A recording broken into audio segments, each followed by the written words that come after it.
Hey guys! Welcome back to episode, is it 7 at this point? I'd like to hope so. That is how many days there are in a week. So if you guys want to listen at home, one potty episode for every single day of the week. These will be the first 7. There are 7 colors in the rainbow. We need to hit all the colors in the rainbow. Yeah, but like Tuesday or Wednesday will be a silent day. Oh. Wait, because that video is like forever on my mind. Because it's like, what are we serving aside from a black screen for It could an be hour? like, those YouTube videos where it's listening to oldies in your grandma's room from 5 different rooms away at 3 a.m. It could be one of those cute little white noise things. So POV, you are Elizabeth's headphones stuck in her backpack listening to 2 girls yap for an hour. That could is just in be the energy. caption. That will be the energy. Yeah. Okay, then we've reached episode 7. This is a major accomplishment. I feel like next video or next potty will be our heavy hitter because it'll be our last video of the quarter and it'll have a very super special guest. Wait, when are we doing it? Not to give you guys too many details, but when are we doing that thing? So, wait, he has to be on campus. That's what I'm thinking. So, wait, because when I sent out the invite, I low-key sent it out for at night. But then I told him, like, we don't need to do it at night. So I'm thinking it might just have to be a during lunchtime thing, because I can do during lunchtime. Okay, no, do it when you're available, because Tuesdays are really flexible for me. Okay, I'm actually so unemployed next week. But it's also... What do you mean unemployed? Guys, I'm looking at our calendar, and there's all sorts of colors happening. Wait, no, but these are all classes. Like, look at this week versus look at next week. I'm so unemployed this week, and that's because it's final season, and we will be locking the freak in. Yes, that is the move. It'll be a little bit bleak. But speaking of next quarter, maybe we can set this time aside. I feel like right now we're doing a lot of just arriving at this milestone, this arbitrary milestone that we set for ourselves means that there's a lot of introspection to be done about where we feel like we've been this past quarter, but also what energy we're trying to put into the world for the next quarter as well, right? So we can maybe set aside a little bit of time to debrief how we think our quarters have gone so far and what we're trying to put out into the world for our Lord's year of 2026. Yes. March, April, and May. Carolyn and I caught each other at a Bain event yesterday, and something that struck us was answer first. So what we're going to be trying to focus on discussing today are intentions, quote unquote, the idea of spring quarter, spring break, all of the above, and maybe a little housing chat, because an email from RD&E, or Residential Dining and Enterprises, has been sent out, and it's now at the forefront of my mind. Which is foul, because why would they do that right before final season? Literally. Wait, because fully the deadlines are not for another month out. Yeah, but I think they want... no reason to be fear-mongering. Yeah, they want... I love this word now. They want the laggards to be, like, slightly aware. I've been using laggards so much. Laggards sounds like a slur, but it's so funny. I don't know where you picked up on laggards from. I don't remember where I picked it up on. It's such a VC. I think it might have been a VC context. I think it might have been, it's in my climate financing class. Oh, really? Because heavy industrials as an industry is very tech laggard right now. I see. Yeah. But that's besides the point. Maybe we can talk about some of the classes we've been taking this quarter. You guys have heard about the stress on the back end, but just broadly what we feel like we've learned, or if we've been learning at all. I have hot takes on this, in that I feel I've been memorizing and just having a crash course as opposed to a solid and steady state learning experience. But we can also break that down as well, because it's also a very personal choice that I've made to have those crash courses and those cram sessions at 3 a.m., if you know what I mean. How about you begin first? Okay. Let's hear about your schedule. So the policy is answer first. This quarter, I'm not going to lie, I definitely overloaded myself. I'm taking 22 units on paper. Oh my goodness. But in actuality, it's, I think, almost 27 or 26 units worth of work. Oh. One of the classes that I'm in right now is Stanford Climate Ventures. I'm taking it for 1 unit only, but the class is meant to be 5 units of work. But you can take it on a different scale depending on how involved you want to be. The only issue is everyone is super involved in SCV. So it's looked like a lot of, like, half the calls I've been hopping on these days, they're not even for personal enrichment or learning or whatever. I guess it's for learning, but it's mostly just me hopping onto customer discovery calls, just chatting up some random, like, water utilities and municipal water treatment centers in Palo Alto and San Francisco, and it's cool. But I would say that I was not anticipating how much work it'd be, and it very much has been a crash course for me into what does it look like to commercialize and take research from the lab to now trying to get it into the hands of customers. But the other thing is that there's so much work that goes into it as well, and it's one thing to say, oh, that's so cool, and like look at it on paper, but it's another thing to actually have to walk the walk instead of just talking the talk, and back up everything that you're putting down with substantive effort and substantive action. And to this day, sometimes I feel like I'm still just putting on a facade and I'm playing my part in the parade. And I'm like, what am I doing here? I feel like an imposter. But I think I actually have learned so much through this experience. So would I do it again? I don't know. During winter quarter? I don't know. But am I glad to have done it now that I'm on the other side? 110%.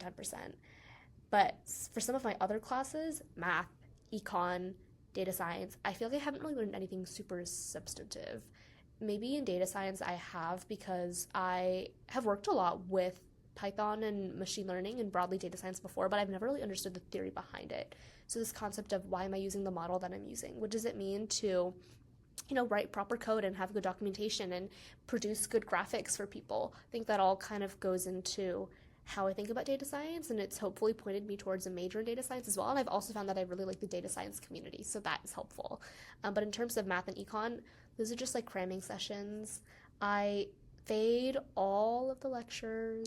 Wait, this Really? is not true. I go to all the lectures for math, and I go to all the sections for math. For econ, I'm obligated to be at section, but I haven't attended a single lecture since week 2. And so instead, I just learn everything like the week before the exam. And it's been working, I think, but we'll see how that shapes out during final season. And I think that, and then I'm also taking college, but college is fake. It is. So yeah, I think that's a good overview of what I'm also in a finance and climate solutions class. I don't pay attention in that class. It's actually really, really bad. I fully, I haven't even attended lecture in, decades. Yeah, but that is okay. How are you still, passing these classes? I feel as if I have to be in class for it to be kind of at the forefront of my mind. For me, it's the concept of, if I'm going to class and I'm physically in the class, but I'm not paying attention at all, I'm better off just not going at all. I see. Yeah, pretty much. All right, I have, a relatively lighter schedule. I'm taking 19 units. Oh. But the max is 20, guys. For context, but the max is 20. Someone's taking 26.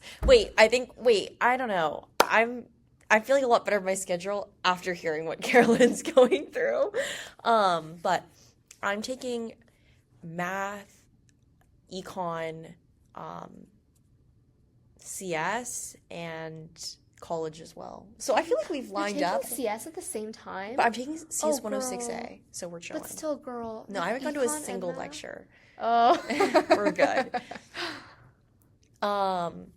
And for me, I've been reflecting about the content that I've been learning, and I truly cannot imagine a world where I apply any of this in the real life. Maybe CS, if I have some sort of weird life-changing pivot and become a startup founder and suddenly need to learn how to print hello world. But, aside from that, really not seeing any of that. But I also feel as if just the act of learning and the fact that this is setting up a foundation is key. And college is a fake class, but essentially at Stanford College is one of our general ed courses in which we do readings, and the actual class time is a discussion amongst your peers and your professor.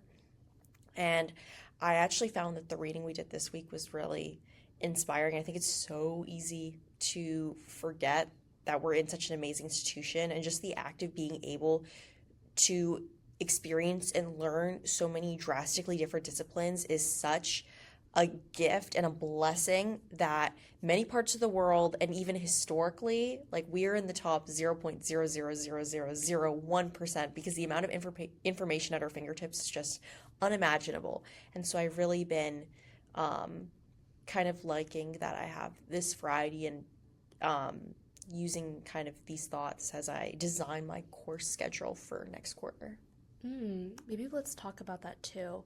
Oh, also, you kind of brushed over econ, but I know econ has been a little bit of a monster. So econ is not econ. They call it econ, but it's the stats course for the econ major. And the professor has been cooking up some devious work. Ooh, guess who I saw yesterday outside the gym? Who? None other than our favorite Econ 102A Beast. I know who this is! But babe, we don't spit his name. No.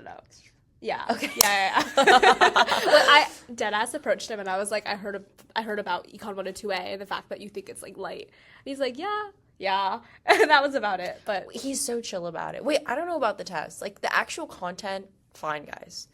But this professor's fully just giving, like, too many problems in too little time. He's going to watch us and be like, no, Elizabeth, this is to differentiate your skills.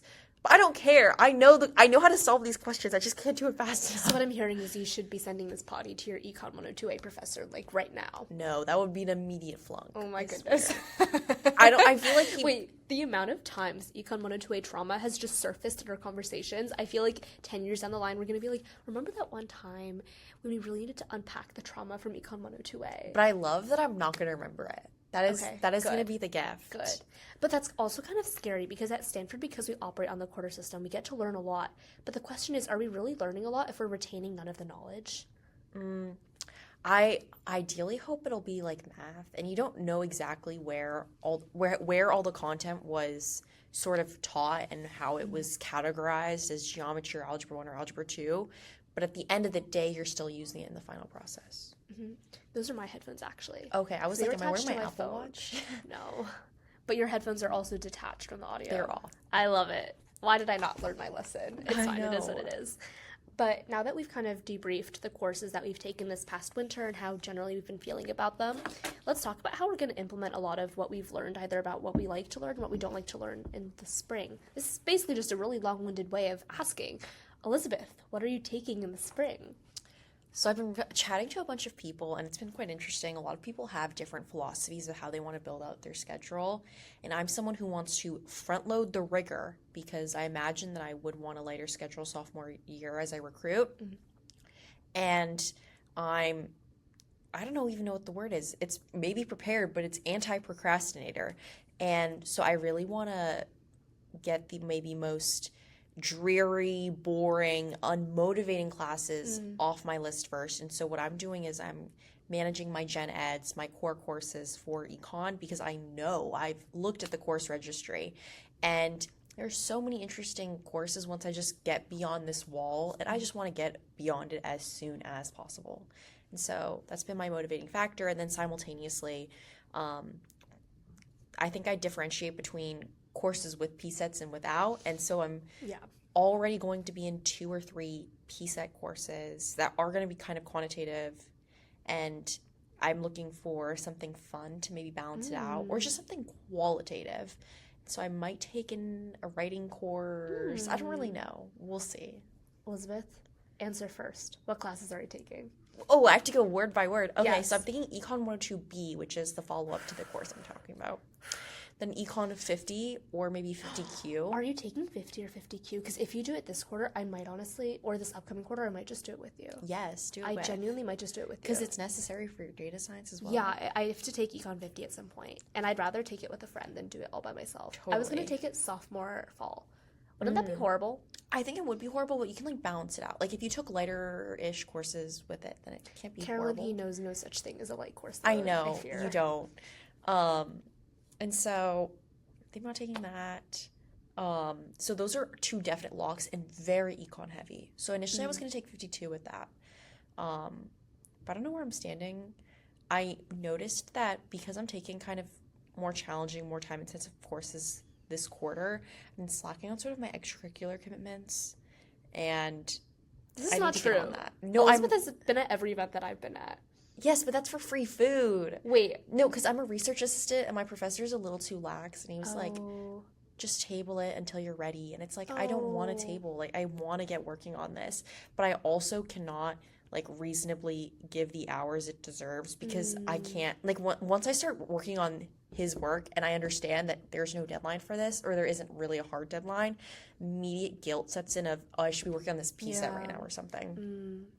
So the 2 econ courses, either 52 or CS 106B or an English class. That'll be 5 units. Would you actually be down to take a math proofreading course with me? I hate proofs. But you're going to have to do it at one point. No, I don't. Yeah, you are. I don't have to. You want to do data science? You have to. Wait, I don't know if I want to do data science. So, guys, I've been looking at, like, econ or, like, MS&E. MS&E, I would just take 52. You also have to do proofreading.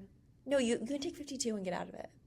Proofreading, no. I'm fairly certain. Wait, proofreading, 52 is different. 52 is integrals, girl. Wait, no, because so they have the required math courses, and then they have, like, the higher level quote-unquote and math you can just requirement. select one of those? Okay. Yeah, and you just select. I'm taking Math 113 in the spring. People tell me it's a light class, but it's supposedly done better with friends.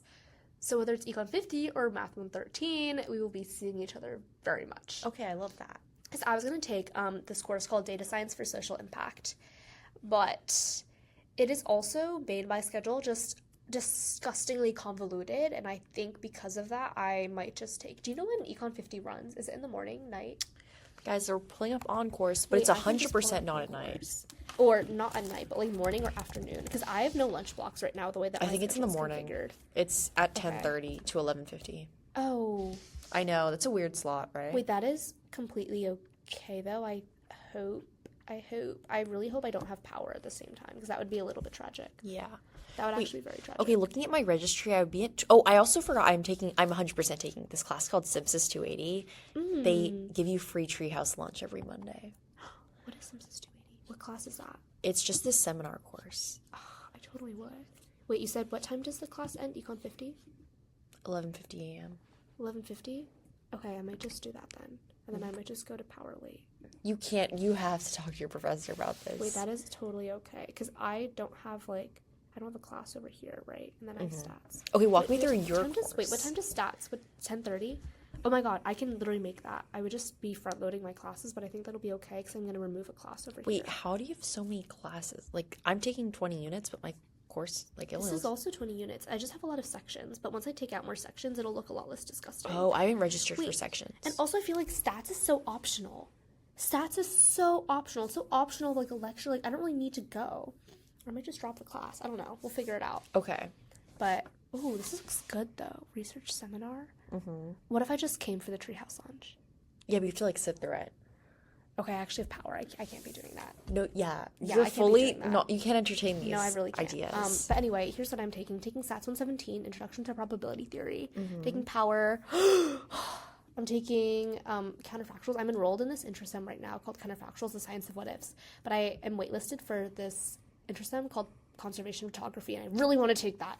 So, Ooh, interesting. Prayers for me, please. And I'm taking Triple Bottom Line, Managing Sustainable Value Creation. And then I'm also taking Math 113 that I think you should also take with me. And then Data Science 154, Data Science for Social Impact. But I might honestly just delete this and just do Econ 50 with you, because that might be easier at that point. And then, yeah, so stats again, same thing. Yeah, that's basically it. Interesting. Yeah. Wait, I have two fun classes kind of lined up, and I might cancel one of them. One's Ethics and Leadership in Public Service, and the other is a humor writing workshop. So we'll see where we're at for both of these. Humor writing workshop. What prompted the humor writing in particular? Because I feel like it's... Is it an interest? No, unfortunately not. It's in the creative writing department. But this sounds so... What is it?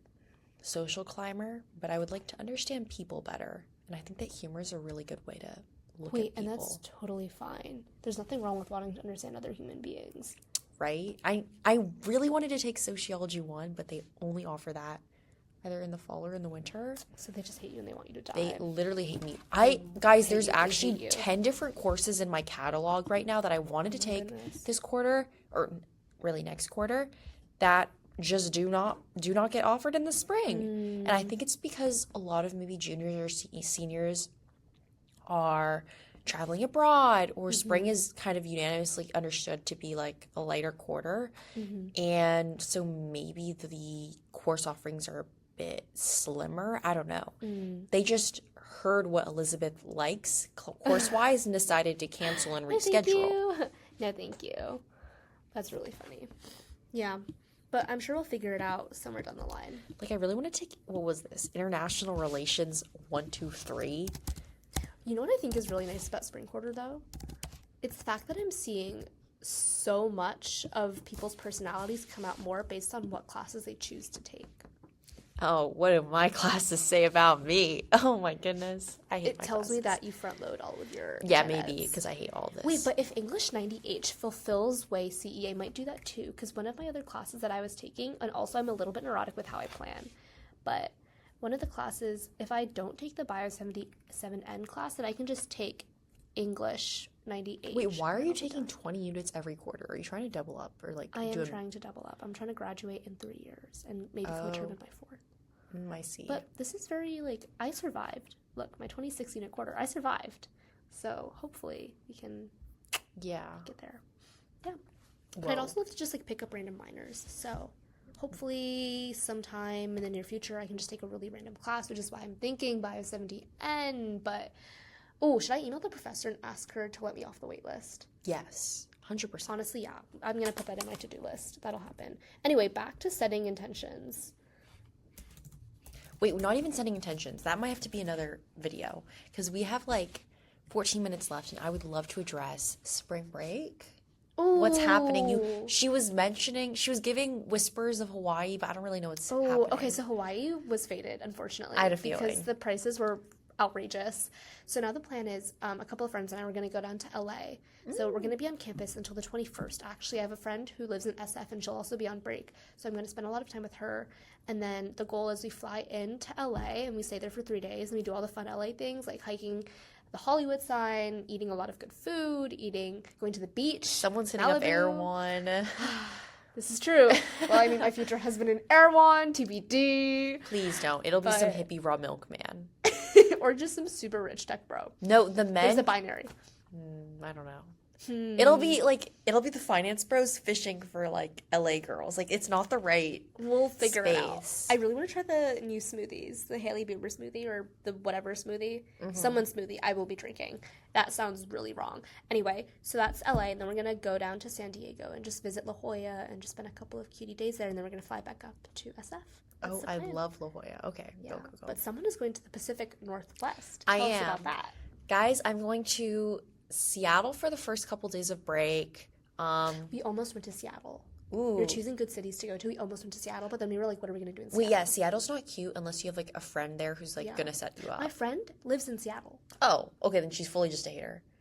Yeah. But it's because, I'm not from, but I'm Canadian. And so I have a place in Vancouver. And so I am the biggest like Canadian patriot, my brother. Like I love my country. And so I was literally like, I was hyping my place up. I was like, guys, like actually pull up because we will eat good food. I will show you around. We will make this happen. But one of my friends can't or did not want to travel internationally. Bro, Canada doesn't even count as international. Get out. Canada is basically, like, British Columbia, like, is basically, like, 2 hours from the border of the U.S. I really appreciate your enthusiasm. No, because then we just decided to do Seattle, which is, like, I'm not even gonna lie, it feels like British Columbia part 2, but, like, and so, we're hitting that up. We're gonna do a day in the city, and then probably make a trip down to the Oregon coast or Washington national parks. Oh, yeah. For sure. Yeah. Yes, I love it. Yes. And then also because it's like my friend's house will have like a bit of a cute girls sleepover vibe. That's so cute. And I think that's going to be like a 5 or 6 day trip. And then I'm going to head to Boston. Oh. There's some sort of like Harvard trading competition that I'm going to do. Oh. I know. I'm not a quant trader. Do not want to be a quant trader and not technical enough. Yes. Then that's all that matters. That's all that matters. That's all that matters fully. Staying in Boston for a couple days. But I'm going like maybe 3 days early before the comp. Like they're not paying for the housing, but we have a lot of friends there, so I'm staying there. We'll make it work. Check out the museums. Maybe get a couple good coffee chats soon. Oh, girl. Do need to like follow up on that actually because I have not like sat down and done that. Wait, also you should enjoy your spring break. If interesting people come up, great. But otherwise, actually you're going there for a quant trading competition, so I really cannot be. Yeah. And yeah, we're not at But then I'm also gonna majorly catch up on the research that I've been slacking on. It's okay, you've got it. That'll be an airplane like you've task. Really got it. Yeah. Anyway, and you? Fun. Oh, it's just LA and San Diego. Okay, but when you return from San Diego, like what day of the week will it be? I think we're returning Sunday, and the next day I have a Sarah Kinsley concert, so my life is very full right now. Okay, yeah. Amazing. Oh, have you seen that the list for Outside Lands came out? That's the SF big concert. Is that different from Frost? Yes. Yes, it's different. So Outside Lands is like the San Francisco music festival, and so SF's a big enough city to like pull in great artists. Frostfest, it'll be the Stanford Are you going to Frost Fest? I believe so, but I haven't purchased tickets yet. I haven't gotten tickets. I'm waiting for my dorm to give me tickets. Same here. Why are they not giving me tickets? Wait, so I'm wondering, I don't know what the budget situation for my dorm is right now. Well, actually, also super fun on the list. This weekend, I'm going to Monterey. Mm-hmm. My dorm has a little dorm trip, and I was like, what was this week? What is this planning? And I'm upset, but I totally understand. Wait, there's nothing happening this weekend. Yes, because it is finals. People are supposed to be locking in. Wait, we still have a week between finals and finals. No. Not in my book. Okay. She's just so proactive, guys. She's got Wait, it. because I'm not a crammer. I'm like a little bit of Wait, it you see, the every thing day. is, I'm very type A, but I've discovered here at Stanford that I can be a very effective crammer when I need to be. I honestly find that I'm better at cramming than I am at actually planning long term. Because tell me why I did so much better on my midterms in week 1 as opposed to midterm season 1 as opposed to midterm season 2. And I spent so much more time studying for midterm season 2, and that's why I'm salty as fuck. But it's okay. Okay, Yeah. but you're balancing it. Sure, the final will determine all, basically. So Okay. I'm debating how one half of my mindset is just like accept and like concede and admit defeat and study nothing and then be pleasantly surprised by how well you do. The second half is over prepare, do everything, and just make sure you leave no points behind. But that takes a lot of work, and I'm also just the payoff wasn't there last time, so I don't know if I want to do the same thing this time. Mm-hmm. But it's fine because we're just going to do whatever the world wants me to do and just go with the flow. Said no type A person ever. I don't trust that. I'm probably going to start locking in this weekend as well. Okay, It'll be okay. Perfect. Yeah. Amazing. So this might be it for us today. What time is it? 5:52. 5:52. We have 8 minutes. But maybe more like 5 so that you can get Wait, there I need a to use the little bit earlier. restroom. So I was like trying to give myself time. Wait, let's hit the 30-minute mark and then we'll call it. Oh yeah, that's perfect. Right? Okay. Okay. Wait, do we have anything else to say? Because we were going to talk about sororities and spring and intentions. We had I said intentions maybe for next. Oh, we can't do next video because no, because that's what I was saying. Oh, I already spoiled. They know who's coming. It's fine. But maybe let's do intentions really quickly then. Wait, I don't exactly have like intense intentions. Any hopes, dreams, fears, pitfalls to avoid? This quarter, I feel as if I've been applying myself and spending more time on me, which I really appreciate. Because fall quarter, I really seeded a lot of like my time and energy towards socializing because I really felt this intense pressure to find my circle on campus. But winter quarter, I feel like I've applied myself more, and I really feel like I've hit the ground running, You've hit my pace. You hit your stride. Yes, that is what I was searching for. I was telling a friend last night, we were walking to the gym, and I was like, you know what, I think it was just built for speed walking, because the moment you fully land in your stride and each step preserves the momentum and the inertia of the previous step and then the next step, best feeling ever. Love it so much. Anyway, proceed. No, that was amazing. But that was intense. I can't believe you're just like having these thoughts on the way to the gym. Oh my, never mind. We're not bringing this up. This was going to be a nonsensical gym story. Wait, please. No. Nonsensical, how so? Wait, literally just like useless. Anyway. So looking to apply my time similarly in spring, and I don't know, see what the internship situation will look like. I kind of want to work for like a small firm in the Bay, but like I don't know. It's so difficult to like gauge like what would be the best way to spend my time this summer. Me too. I'm stressed about it actually, because I'm not stressed for a lack of opportunity. I'm stressed because what do I say yes to? Because realistically, you're one girl, you can only take on one internship, maybe two if you're super sneaky about it. I'm only doing one. I'm like really cautious about my reputation. People here lie about what year they're graduating, and that I think you were mentioning it to your friend yesterday. Yeah. It does screw you over, and it's just unnecessary stress, guilt, and paranoia that plagues you. 100%. Oh my God, I forgot to update you. I said no to my first internship offer. Yay! Okay. Wait, love that. Yeah, but now I'm kind of stressed because the way that a lot of the fellowships here at Stanford, the way that they operate their recruitment/application cycle is you hear back from them one by one. And so you might have heard back from one when you haven't heard back from every other one, but the deadline they give you is in 2 days. You notice this Latvia, right? Wait, no, I gave them a deadline that I would respond by. Oh, really? Yeah. What did they say? Because they gave me a very just said, strict yeah, deadline. that's fine. Oh. I might just email back and be like, sorry guys, I need more time. Like, because I don't want to say no to something just yet, and then I'll have nothing, and then I'll be like, oh shoot. But I'm also waiting to hear back from a couple of other places too, so I don't want to jump the gun. Yeah. Wait, so you've already said no? I've said no to one, and then I have another offer that I'm probably going to say no to, but I don't know yet. Okay. And are they... Wait, did you primarily apply to climate ones? Or Mostly climate in Stanford, yeah. Okay, I love that. Yeah. Because I was like, maybe I do want something. So why I expressly turned down my previous offer was just because I wanted something unique in my life. And finance is very much not going to be a unique experience or in my kind of like my career journey. So I was like, maybe I should do something really outlandish. I don't know. We're still looking. Would you go to New Zealand? No, I don't want to travel. Like, I might be really going to New Zealand.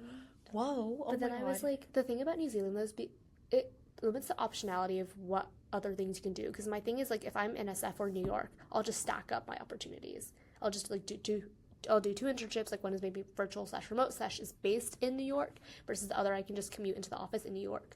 And same thing for SF. Like, I could do something virtually, then I could also do something in the city itself. But it's hard, because in New Zealand, the timelines are so different. The time zones freak you over. But we'll figure it out. Yeah. Oh my gosh, I couldn't imagine doing 2 internships at once. Like, wait, I fear I've always been this kind of person. Like, in high school, I would just stack summer experiences. Like, I would do, like, 3 different summer programs at the same time, or, like, one after the next, after the next, after the next. I was, like, a scheduling maxer. Wait, I would too, but I feel like, I'd be concerned if, like, you're at a company and they expressly say that they want you for the summer. Yeah. We'll figure it out. I don't know. Okay. I had a friend who did the same thing last summer. Oh, okay. And so I might just ask her how she navigated that, because she's also looking into very similar opportunities that I was looking into too. Okay. So I don't know, but hopefully I can use my current offer as leverage to really get a response more quickly from other people. But there's some part of me that I don't really want to know what the end result of all of this is. Like, I'm happy just to live in the process and then go through the process and put my head down and do the steps that I need to take. But when I actually have to when it comes down to me actually determining what logistics pan out to be, I feel like that'll be super stressful for myself. And just trying to understand schedule, housing, etc. My parents have been asking me about it as well, so I don't know what answer to give them. But yeah, that's the status update. Oh my goodness. Anyway. Okay, guys. I think this will be that's about it. Elizabeth needs to use the restroom. Yes. And then she needs to go to her cute little dinner. I know. Okay. I'm gonna sit here. Oh, should I go to Sweet and just steal their food and then leave? Because I usually get there like 15 minutes early. Don't you already have a dinner at 6:30? I do, but come on. But ooh. Okay, can you grab a sandwich for me? I'm gonna. What about their dinner? Wait, I saw them setting up. So normally we film this in Simsis, the Simsis Lounge. The only issue is the Simsis Lounge is being occupied by Swib right now because they are planning the dinner that Elizabeth is about to arrive at. So I opened the door, I walked in, and I looked at them, and I was like, you were intruding. I was intruding. But they were intruding on our space. That's so true, but also as in 2 non-Simsis majors. It's awkward because I can't go. So I'm like, if they recognize my face and my name, they're going to be like, oh, so she's in the area. No, that is not fair. I don't think they're putting that much energy into this. Okay, hopefully not. But anyway, love you guys. Bye-bye.